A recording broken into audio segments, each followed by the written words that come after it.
Hello, beautiful souls. Welcome to JoJo's Infinite Universe. Today we have a special guest. We're going to interview John, my current partner, who went through the experience of trying to process my vision of Jack coming back. And, he was the individual. So before we go into that interview, I'd like to kind of discuss the difference between karmic relationships, soulmates, and twin flames. That's usually the three types of relationships you're going to be getting into.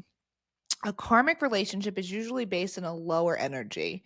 It's usually a place where you're not really loving yourself, and that role or that person is trying to show you how to love yourself more, but you're usually being stuck in karmic cycles. The soulmate is a relationship that's pretty easygoing. It's defined as two separate souls that were designed to come together for each other's growth, but it's usually an easier ride. A twin flame, on the other hand, is the same soul divided into multiple bodies. This is more like a mirror. The twin flame will mirror to you all of the different things that you need to change within yourself or learn to love yourself more. It's also a relationship that's designed to evolve spiritually. So if you are not on that journey or you haven't healed enough of your past traumas and you find your twin flame, these relationships are usually very chaotic. They can be very uncomfortable. There's full of emotional experiences. The part of a twin flame, it is designed so that you can feel the depths of all the different emotions, especially love. You get to love on a much deeper level, which includes a lot of communication. And if you're not good at communication, that's going to be the first thing that shows up. So with twin flames, they are definitely not all rainbows and sunshine as everybody wants to believe that they are, but they do definitely bring you closer to your wholeness. They bring you closer to God, universe, source, however you want to refer to it, and it's helped to have you evolve into the human potential that you were designed to grow into. So now with that information, let's dive into the interview with John. Let's get him on. Are you guys excited? I'm excited. Okay, guys, so we got John on the show, and we're going to ask him some questions and see from his perspective how this whole thing, how he processed all of this information of my vision of Jack coming back and that he's the person. So let's see what he has to say. Hi, John. Thanks for How are coming you? on. Thanks for having me on. I very much appreciate it. Mm, I'm so excited to have you here. I'm very excited to be here. I feel inclined to let everybody know who is watching that even though, we are in the same house most of the time and that we are filming this in the same place right now, I don't really know much about these podcast episodes until they air. So I am really have been a fan and have been watching the shows as they come out, and I'm very, very excited to be a part of what you have started here. So thank you very, very much for having me on. You're so sweet. Okay, so I think the first place to start off is so when me and you had first met on the phone, uh, the one thing that really took me off guard was the fact that you had lost your twin flame 5 years prior. So I think in order to kind of dive into what we had experienced, I think we might have to go back a little bit to kind of understand how your relationship with your twin flame was prior to me. Okay. Um, so I think, like you had said, it was about 5 years prior. So I met her name was Tanya. I met her in 2015, and it was right after I lived in Florida with my best friend at the time. We were in Vero Beach. I was down there for a couple years. That was the second place I had lived in Florida. I planned on leaving Pittsburgh and staying forever. And some things happened with some people I was dating, the girls I was dating. I got myself into a bit of a sticky situation. And that all blew up in my face, really, to say the least. I mean, it takes two in those situations. So it was just it was a negative environment, negative situation, and it actually caused me to move back to Pittsburgh. It was that drastic. So I went back right around Valentine's Day 2015 to Pittsburgh. And right after I had got home, I kind of wanted to just let loose. I was back home, invited a couple friends out, and a friend of mine who I worked with told me that she had this friend that she worked with now. And honestly, she mentioned Ninja Turtles and had said, I think you'll like her. She sent me a picture. I saw a Ninja Turtle bikini, and that was pretty much it. It was game over. That's it sold. So, long story short, we went out. It was only a few people. I think it was one of my buddies, and those two ended up showing up. And after the initial like greeting and hi, how are yous and all that, the rest of the night went on, and it had felt like I was with somebody and with people that I had known for my whole life or for a very, very long time. And I had no idea at the time. That was really the first time I experienced anything like that. I didn't really know, about twin flames or anything like that. I had my idea of what soulmates were, and I was on my own dating path. But her and I met, and it really was a very strong connection very quickly. But with the way that I went back to Pittsburgh, I just wasn't at the time. I wasn't mentally, ready and physically ready to be back in another relationship. Unfortunately, because looking back on that situation, I have felt that that was somebody who I I found a quality person for the first time, and kind of pushed it away because of the situation that happened before her.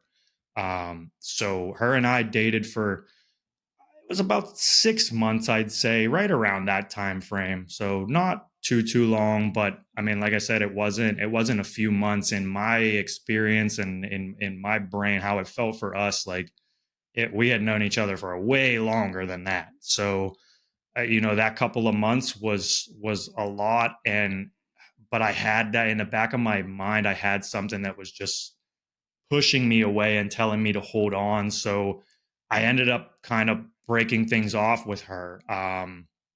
And we had gone to a concert with her and some mutual friends after, still talked, everything was still casual and cordial, and it was all good.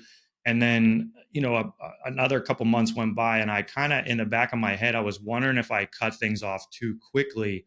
um, didn't really know how to go about reaching back out and kind of reigniting that, because up until then I kind of had my own philosophy of, if you stop dating somebody, it's never worked in the past, don't go back, don't date them again. But I had this thought to reach back out to her, and I wrote her this email, which she did get and she responded to. And I was able to tell her, sorry, and I just wasn't in the right place to date somebody. And she was a great woman, and um, I'm glad that she got to respond to that. But I really, I thought writing something would be a way to get it all off my chest, and let me think about what I was saying before I was saying it. But it never really felt like I totally got to say what I really wanted to. And then shortly thereafter, she passed away unexpectedly. I got a phone call one morning, actually the same day that I walked out of a job.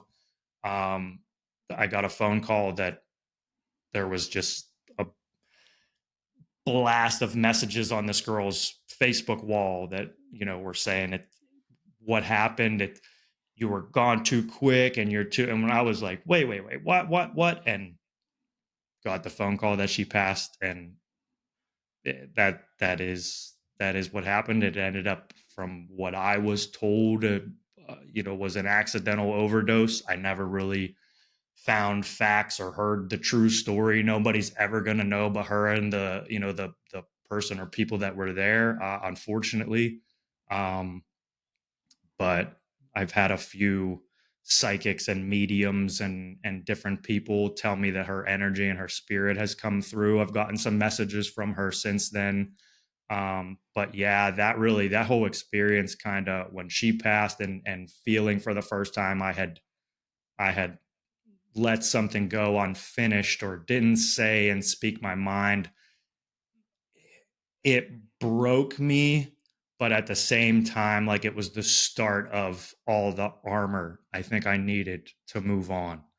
And I spent a long time, like, thinking that if you only get a chance with one person, like, if you have this meant to be and this one soulmate in life, and if that's all you get, then she was might have been my person, and how would I ever find somebody else? And I would never get that experience again. So I went for a long time, for years, of it's okay that I'm going to be alone. I might never find somebody, and this is good. And then I don't know, if a couple years ago it really turned into a journey where I had to start looking inward, and that's really where I would say my self love and my relationship with God and all these different things, kind of, I don't know if they actually started there, if they just got kicked into high gear there, but I don't know. After her, it was just a whole bunch of things changed. I said I would never be somebody who didn't speak my mind again. If I had something on my mind or in my heart, I was always going to tell somebody, no matter what it was, and we would kind of just deal with what happened from there. But I was never going to go with things unsaid ever again. Um, and I feel like it's done a lot to bring me to where I am and who I am right now. So I have, uh, it's still, those memories are there, and that pain, I guess it never goes away, but it's something that is, like, truly, I feel like I'm grateful for finally, and I'm appreciative of, and I really can't speak enough of that. I'm so grateful that I got that experience and went through that, because some people don't even get it, once in their life. And here, we are, and I am on a second go around at it, you know? Yes. So, So and what you experience is very stereotypical of what I've found with twin flames. When they first meet, they go on a separation afterwards. Sometimes that could be a few months to years. Or, in our case, it's a whole different type of separation. But there's always a chaser and a runner. And so until you both are healed enough that you can be in harmony, um there's always one that's going to be running, or and one going to be chasing. So it's not, I don't want you to feel bad about, well, you don't now, but I don't want you to feel bad about leaving, because it's very typical. When me and Jack first met, we went through a very similar thing, where he had left, wanted to explore something, and I was like, all right, go explore whatever you got to explore, I'll be here when you're done. And it took a couple months, and then he was back. So it seems like every person that I've talked to that have gone through this, the first, what I call like the first twin flame journey, um there's that separation. And a lot of people I've talked to have had this crazy, separation by death, um that ends up fueling them to this spiritual awakening, um, and it propels them inwards to find out how to love themselves and bring more balance and peace to their own life. yeah, um, I think meeting more people now, I don't know if it's the older that I get or just talking about things more, but the more people that I meet, I find, I'm not alone. We're not alone in this situation. And that sheds a whole different light on things, um, finding out that it's more people have had that experience. No one's ever going to know what we're going through, but just to know, you have that connection and that bond with people. It's it's cool. the other interesting thing that I wanted to bring up, since we were talking about her death, and the fact that our story, we kind of have tried to look at it as we were all part of the same soul. So twin flames are all people that share the same soul or essence at the very the very base of our personalities. And when I look at synchronicities between, experiences, you and Jack, even though you guys have had you guys are such a difference in age, there are certain things that you guys have experienced around the same time, um, but differently. Mhm. And the same thing happened with Tanya. So the year that Tanya died, I almost died. So it's just interesting to see how things are connected and how everything's like propels you forward. Yeah, and I'm not really somebody who believes in coincidence. So, I'm pretty. You've told me that before, but Yeah. just things like that. I don't know. It's those are the things we're connected on a level that's way more than face value, and Mhm. we take it for granted a lot. So, Yeah, so the matching things up has been kind of an interesting journey in itself to see the synchronicities in that. So because of that, because of the way these souls, twin flames, are connected energetically, what I also had found is when you're on your developmental journey, even though you're apart, it's almost like whatever you're doing to develop yourself, the other individual is doing to develop themselves. Like they kind of like pull each other up even when they're not in the same premise. So while right before me and you had met, I was going through a huge, journey of trying to of self-love and research on mysticism and mindset and me too. quantum physics and all of this stuff.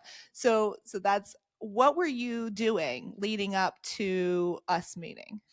The same exact thing.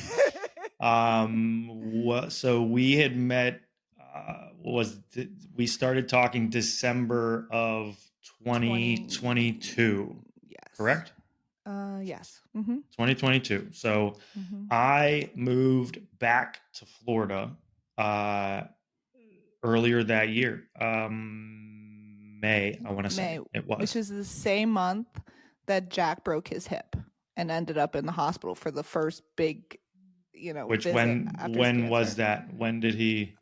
I'm gonna say beginning maybe of May. I moved the first weekend in May. It was like first or Yeah. second weekend in May. Yeah. So Yeah. we're coming down here. My whole life up there is I decided to, had a remote position at the time and could make it happen. That same friend that I lived in Vero Beach with, he wanted to get a second rental property and uh, we got a condo together. So I was moving away from my family again.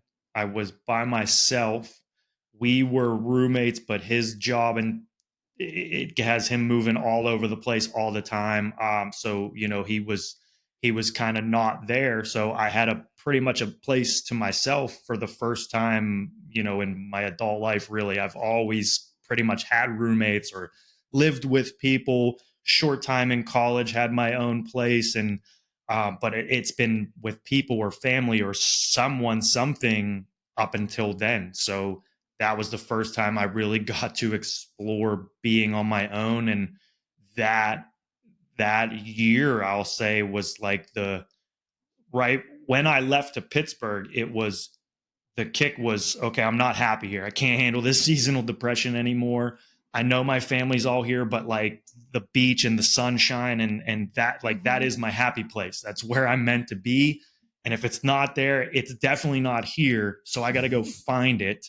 That all started, and that's what led me to leave. So I got this big avalanche of emotions and what I'm working on inside of me. I come down, I fall in love with riding a bike on a trail by my house and being in nature and the whole I found my love for guitar again, and it just is all these things. Meditation, I had a new relationship with God, I had a new relationship in the way that I was talking to myself, and Mm-hmm. just everything was changing. I was finally taking the time to focus on me and figure me out without all the noise, without all the voices from everybody. And sometimes it's hard because they're the ones that love you, right? That's our family, are the ones that care about us the most at most times. I'm a blessed situation. I come from a You very definitely tight do. knit Sicilian family from Pittsburgh that is,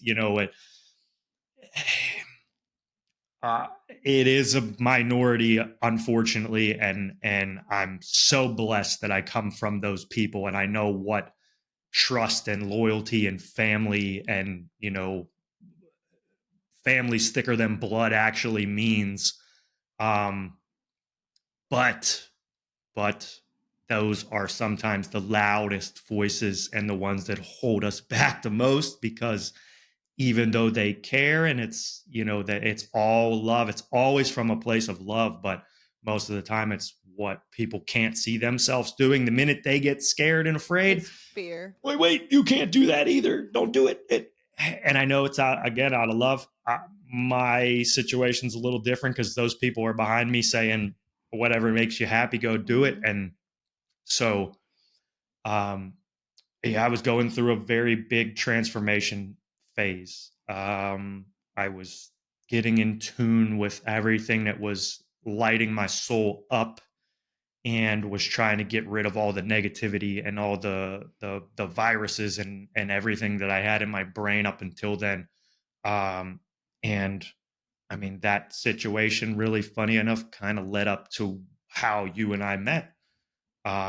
So yeah, I've everything happens for a reason. I already said I don't believe in coincidence. It all happens for a reason. And we are where we are today because of the steps we took yesterday and the things that we did and the actions and all that led up to it. So all those things I feel like that I was doing, not just then, but all the way leading up to then. I feel like that's how that has to be what pulled us together.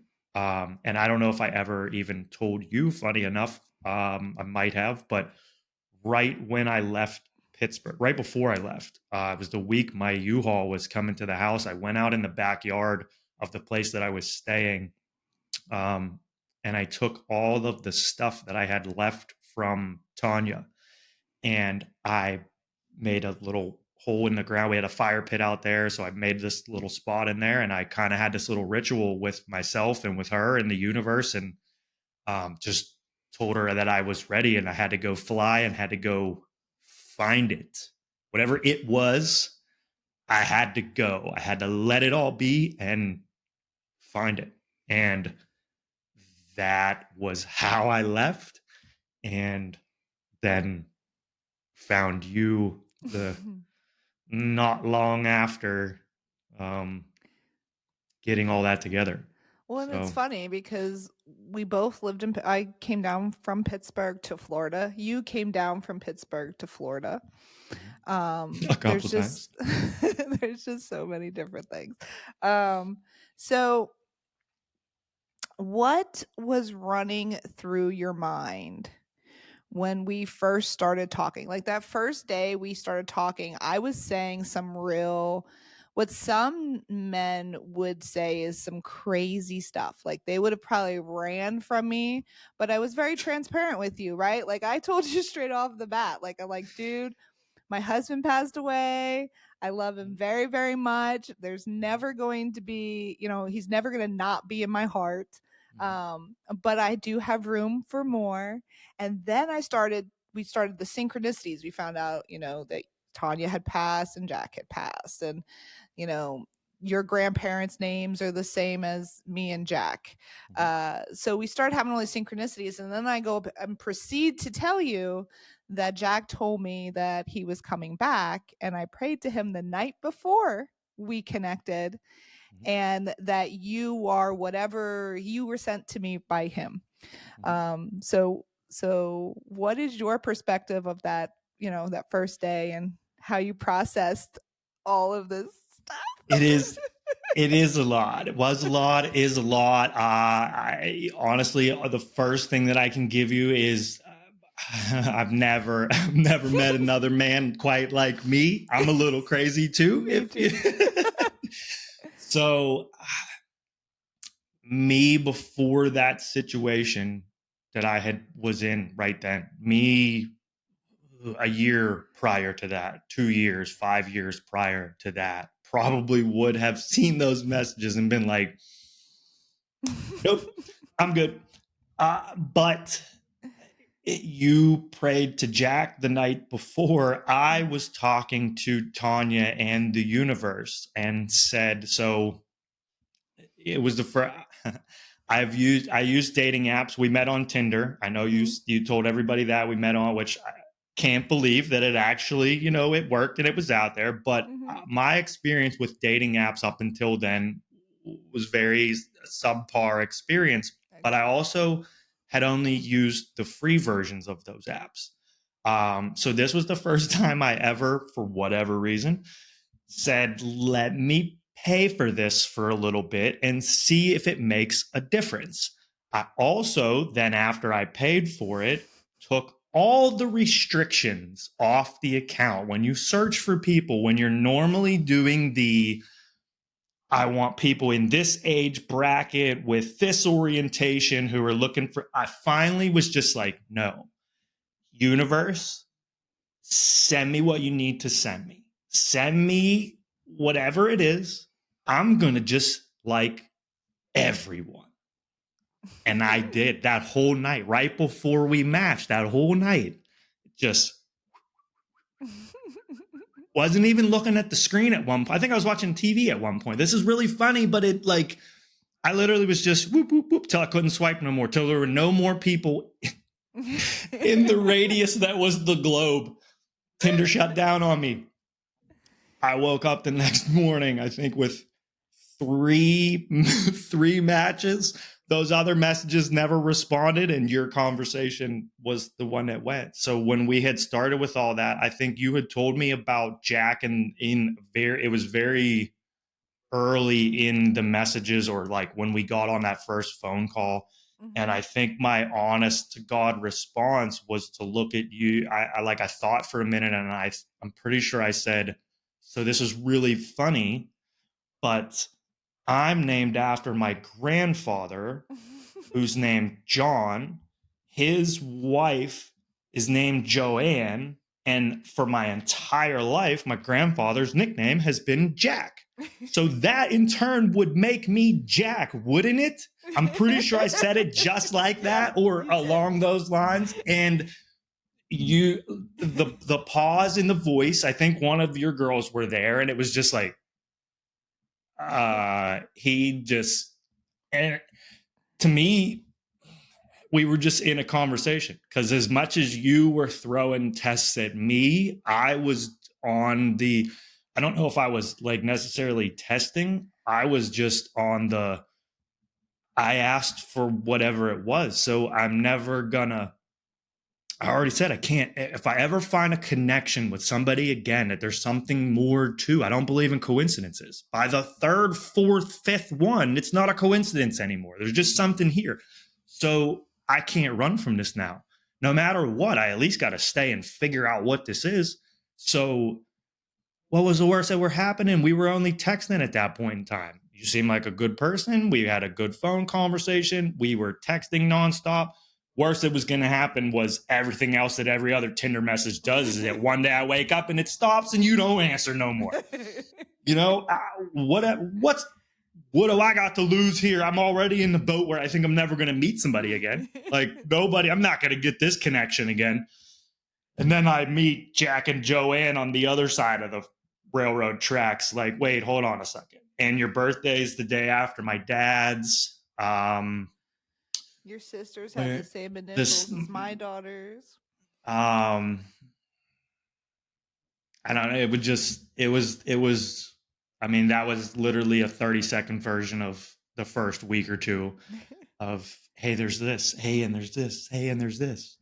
And then when we started to get into the music, it's funny that you said, you thought because of Jack and my age difference, that music has always been something like that's a huge part of my life. And I was raised on and by people with very broad tastes in music. So what I love collecting music from people. I always ask new people, hey, what do you listen to and who this? I love collecting new sounds and new, learning about new things. But I mean, when I was younger, disco and Michael Jackson were Friday night cleaning music. Like that was at my aunt's. It was when the music came on, you knew it was time. It's time to clean.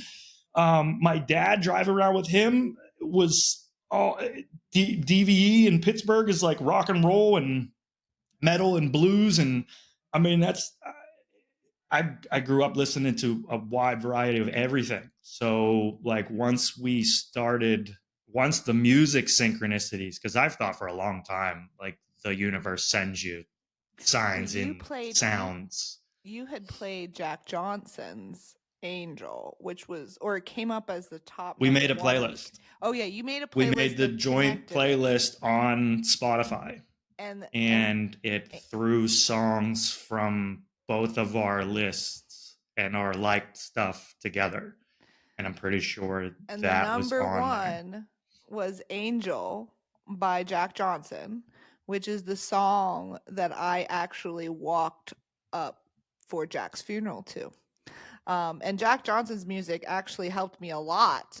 Jack spoke through that music when I was healing a lot. So the fact that there was that and there was other songs that Jack would And sing, it was just great. right when that happened was right when we had first, like, right when we met.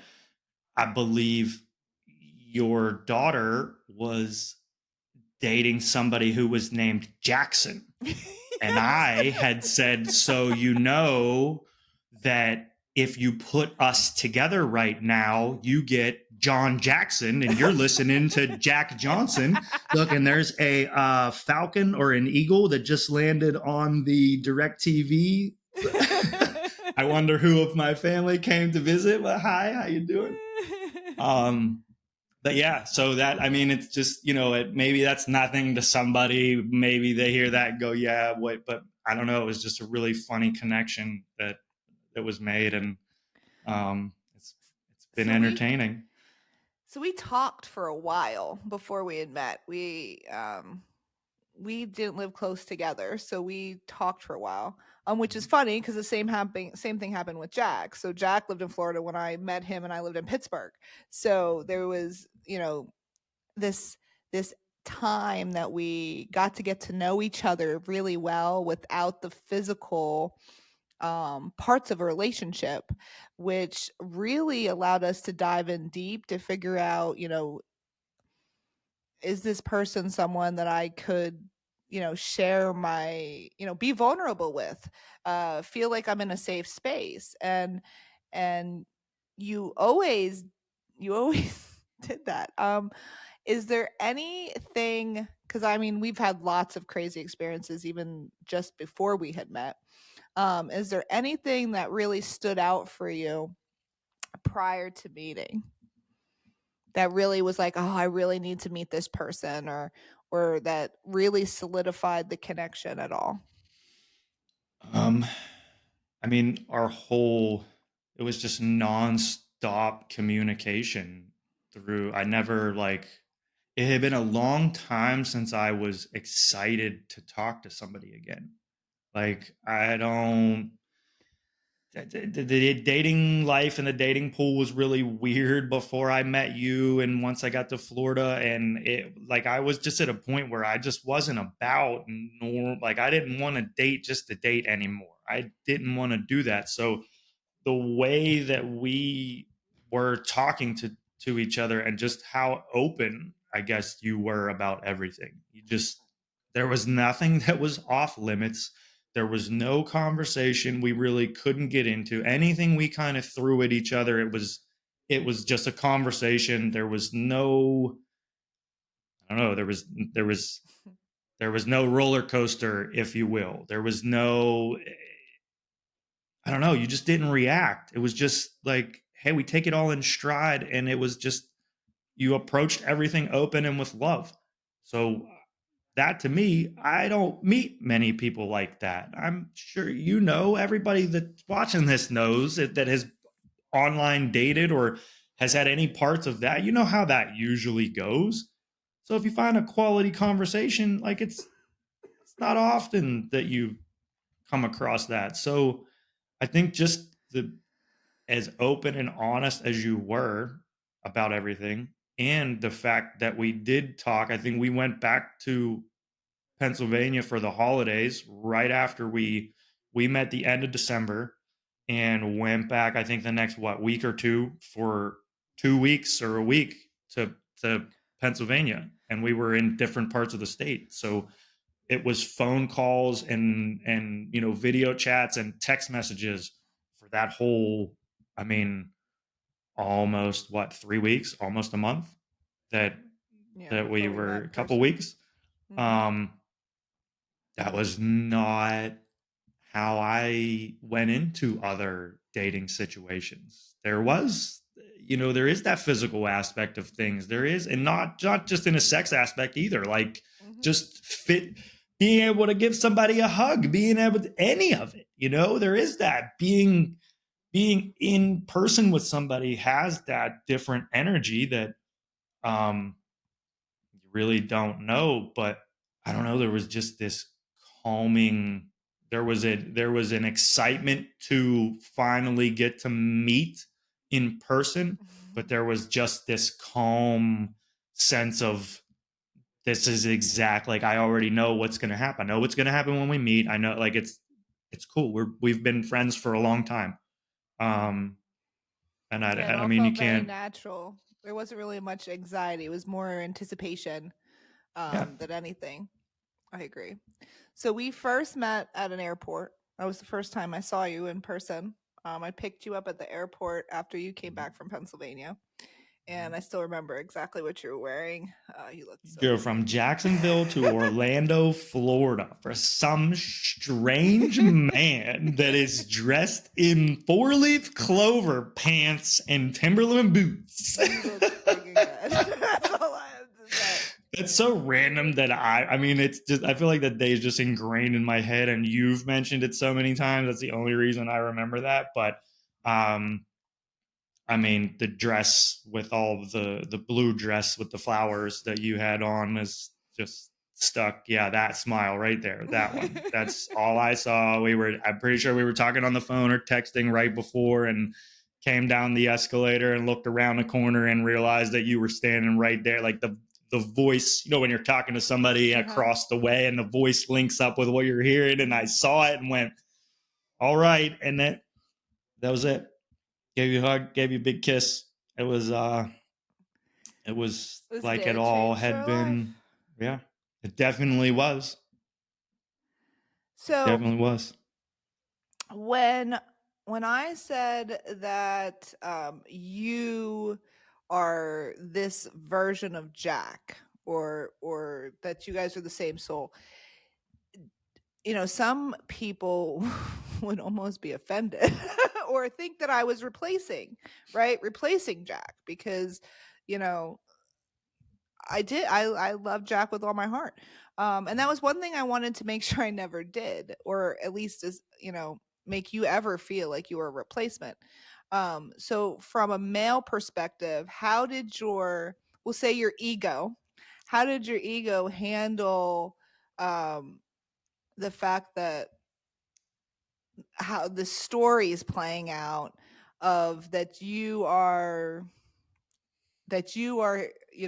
a version of him, and I am a version of Tanya, and but yet we're Jack not and them. Tanya 2.0. That we're just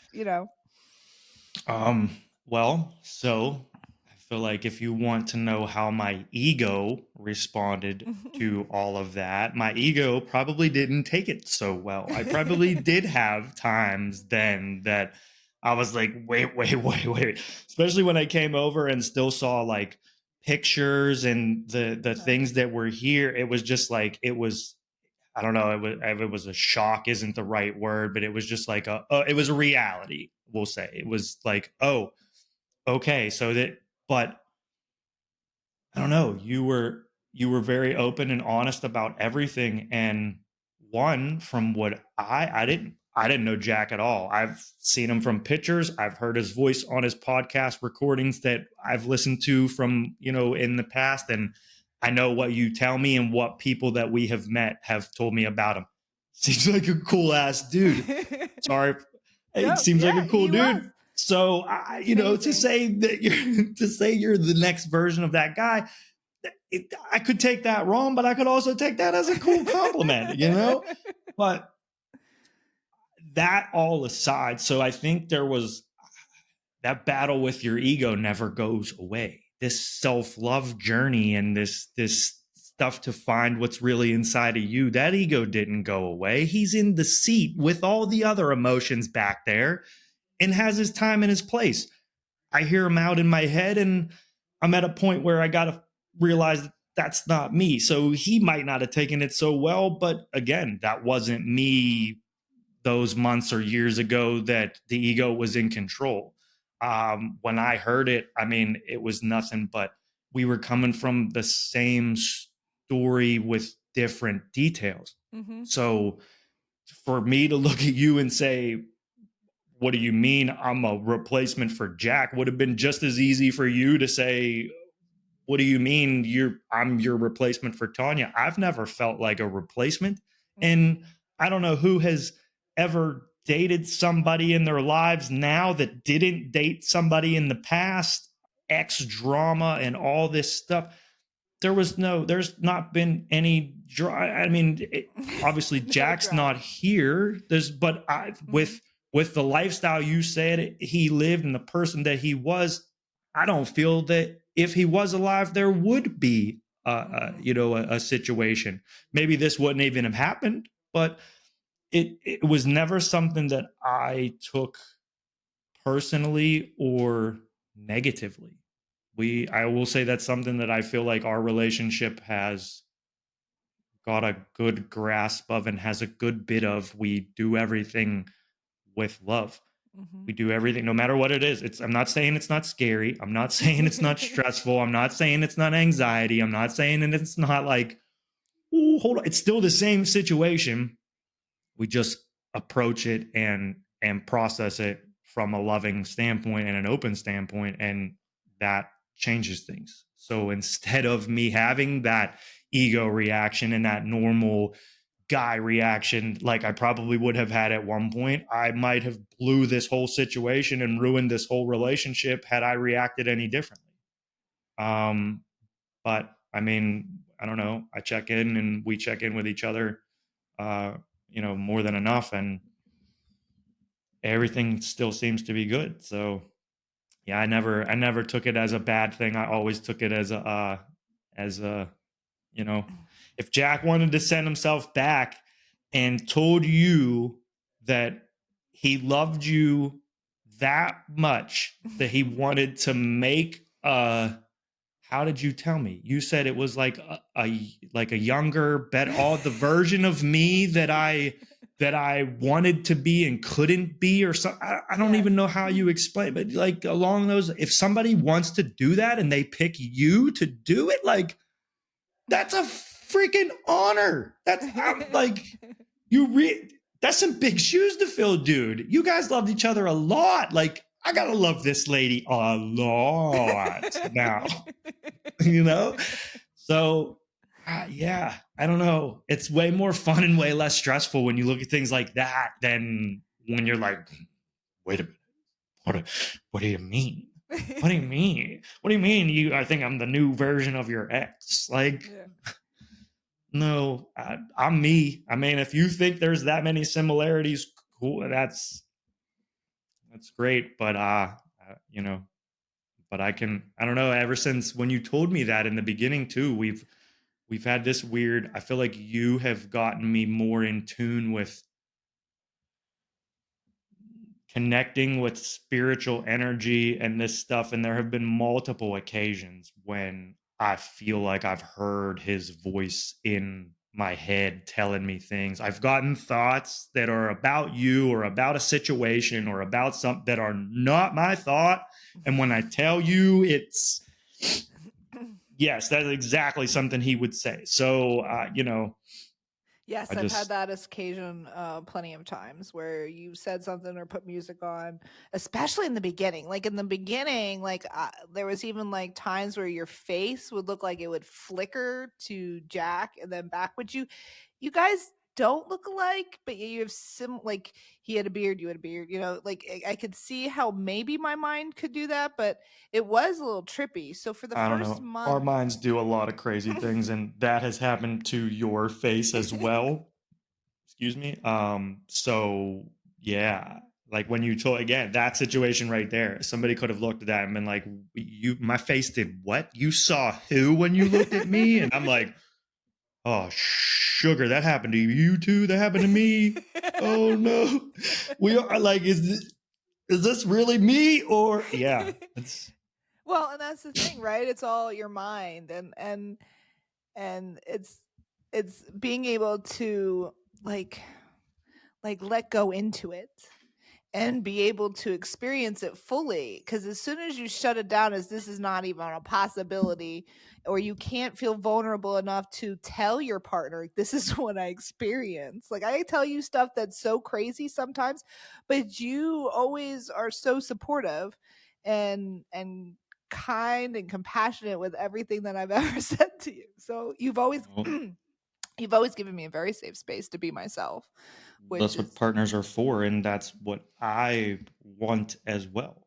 mhm. So why, if I'm gonna want if I'm gonna want that and need that from somebody else, how am I gonna not give them the same in return? That doesn't sound like a partnership and a team otherwise. Agreed.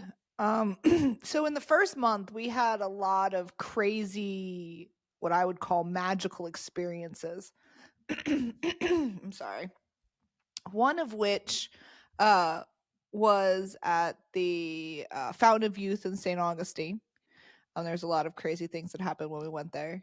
Um, my favorite was seeing the priest there. There was a priest at the from Italy speaking Italian at the Fountain of Youth, doing some kind of prayers here and there, which I thought was kind of interesting.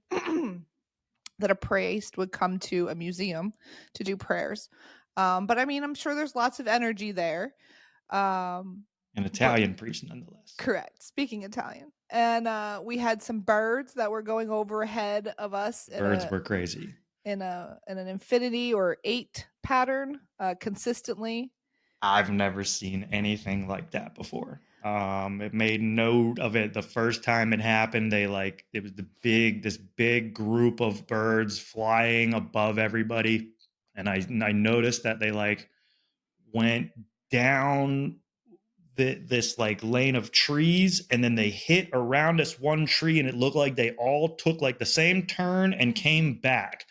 And by the second or third time, I was like, what is going on? Because I've never, I mean, other than if there's like food and birds are circling, I've never seen birds in a giant group. Just these birds were legit down around a tree, back the other way, figure eight around Mhm. us. I have a video of it somewhere. And yeah, that whole day was filled with the lady that we swear gave us the tickets at the front desk and then walked into one of the rooms, like, I don't know, in the middle of the thing. And it was the same lady. Whether she had a twin or not, don't know. But yeah, Yeah, there was a lot of interesting things. Besides that, is there any like moments for you, any magical moments in the beginning of our relationship that kind of stand out in your mind? when we had our cruise scheduled and I did. Now you're going to say, how is this magical? Yeah, I am. Hear me out. We were scheduled to go on a cruise, and the key for my lockbox was 2 hours away at my condo, and I didn't want to make the drive go get it. So I thought that the real ID was going to be enough. Well, long story short, you need your passport to get on a cruise ship going to the Bahamas or wherever we were going. Yep, So Bahamas. we were bags were getting loaded onto the boat, and we were being told we weren't going to be able to get onto that cruise. Mhm. So the panic that you can imagine ensues when you think your bags are being put on a ship that's about to leave and you can't. I'm freaking out in my head and just like, I just ruined this trip. I wasted all this money. I like, this was supposed to be the first magical weekend and getaway. Um and we went back, we got our bags. Luckily they weren't loaded on the boat yet. As soon as we We walked down, got they were going to be loaded on the boat. They were Like it was like about it were in the right, guy's right hands. at The that. same Yep. guy that we had just tipped to put them on the boat, he was in his hands, and we said, "Wait, wait, wait." We took the shuttle back to the car. We got in the car, and I'm pretty sure you just grabbed my hand and just said, "We're not supposed to be on that boat." Like, there's just something. There was no fight. There still has yet to be an argument about that. There was no negativity. There was no, you just screwed this trip up. There was no nothing. Sorry. So to me, uh I've been through a lot of negative situations in relationships. A lot of verbally negative situations, and it feels way different to be in a situation and in a partnership where you're safe. You're not criticized.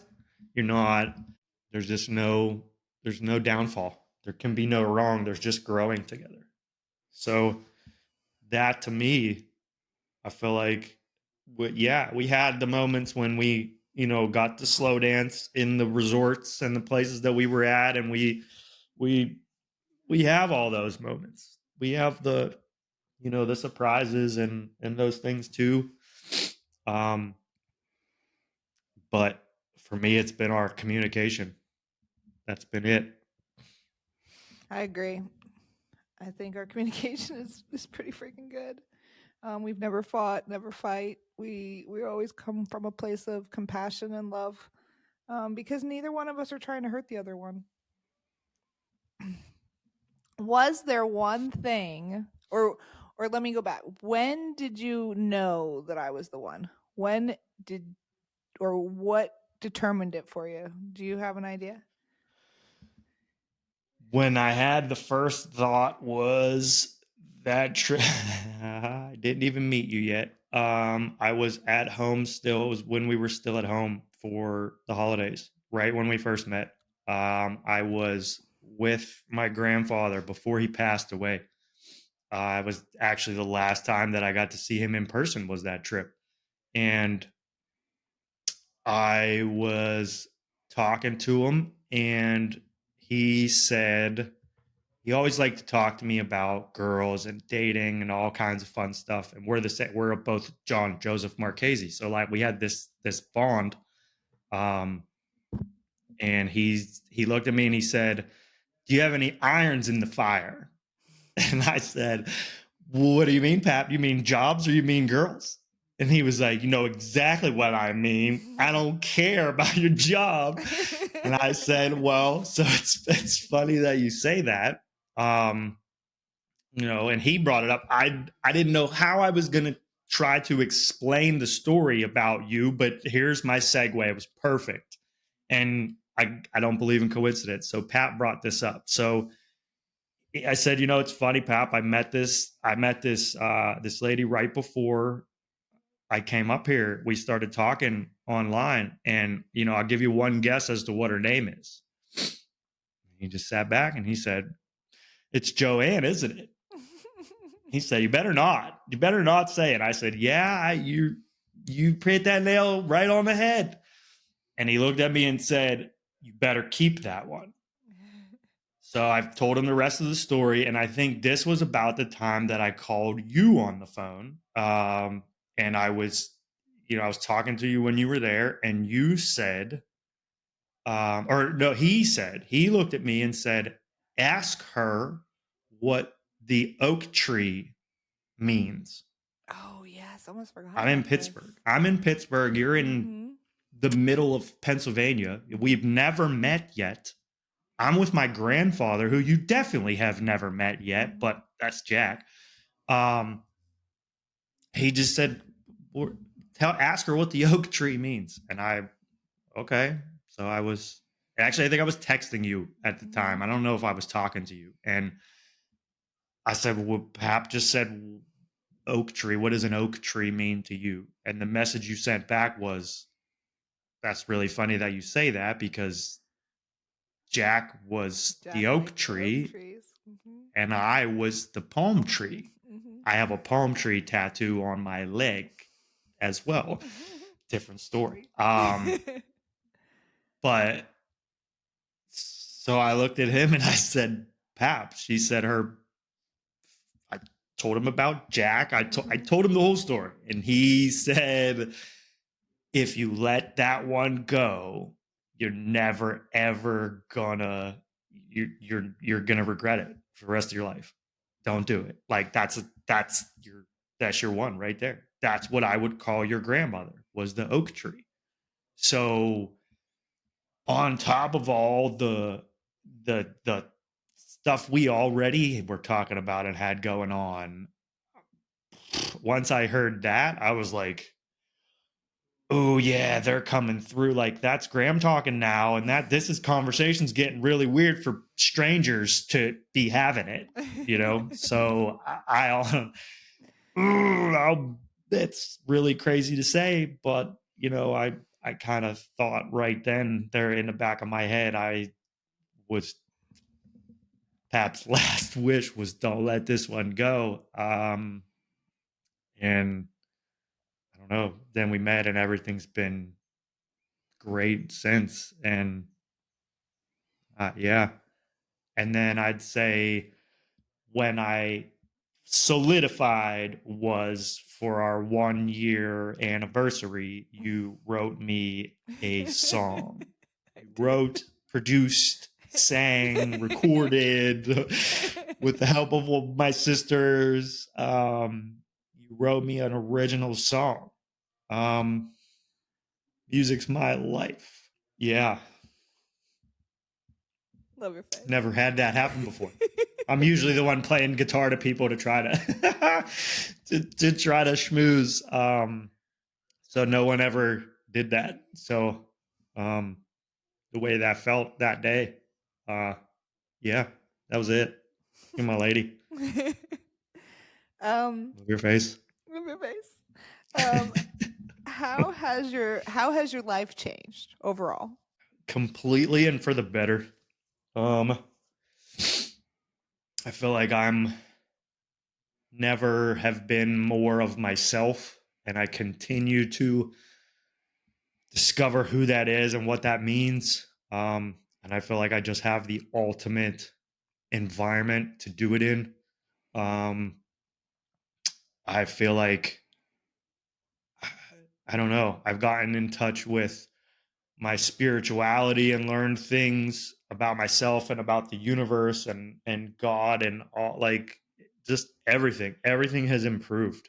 Health, wealth, love, and happiness are the four major pillars of life.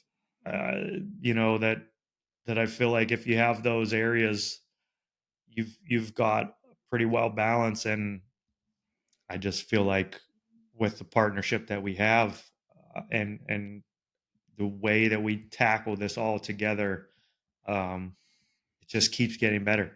I keep saying so far so good when I look at you and you laugh, but it means so much more. And yeah, I think it's all been for the better. Has the relationship helped you evolve and heal parts of you that you wouldn't have been able to do on your own? 100%. It forces me to. We can talk about all the good stuff all day long, and that's all good and well, and that's fine, and that's a great story, and it's going to make a good movie and a book someday, I'm sure. But you know, it's when the not so good stuff happens. And when the bad situations come, fact that you have somebody who you can go through those together with, and when your character flaws come out and your partner looks at you and talks to you about them and helps you figure out why that situation in that reaction is happening, instead of just judging that it happened or taking it personally, or I don't know, whatever, however you want to say that. Yeah, it like forces me. I can't not be honest and be myself and be genuine. And I can't not work on myself and my issues because I'm constantly surrounded by this awesome person who wants to work on themselves and be this light and help people and learn about herself. And that just like that energy is just, it's infectious in such a good way. Um so yeah, I don't think I would be right here, right now. And I don't think anything of any kind of energy whatsoever that's going to come in the future would happen if you weren't here, if we weren't on this path together and here. So, yes, absolutely. And I thank you for that. I'm grateful for that. I'm grateful for you. The so with twin flames, I want to make sure everybody understands that twin flame relationships are not warm and fuzzy all the time, right? It's not like that's what I would consider a soulmate, where things are a little bit more even coasted.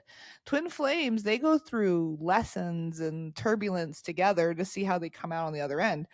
The 4 months after we met, or I don't even know if it was 4 months, might have been 3 months, we both lost our jobs at the same time.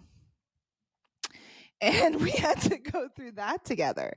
And, Right after the cruise that we got kicked off yeah, of. right after the cruise that we couldn't take, there's been times like that where we've had situations that have been what in past relationships would have caused a lot of upheaval in the relationship, where for us we were able, don't get me wrong, it's not fun, it's uncomfortable, it's but when you have that good partner to go through it with, it is definitely easier, and you feel more supported, and it's a new experience when you can experience turbulence and be like, we got this, it don't matter, whatever happens, God's got us. When you're in that kind of space, like, the world looks and feels completely different. Yeah, 100%. Well, I mean, life's a game. Like this whole thing is a game. It's a simulation. It's whatever I don't know, whatever you want to call it. Whatever you believe it is, it is. That's in your That's brain, whatever it is. So mm-hmm. I've come to a point where I really want to look at life like a game. Mm-hmm.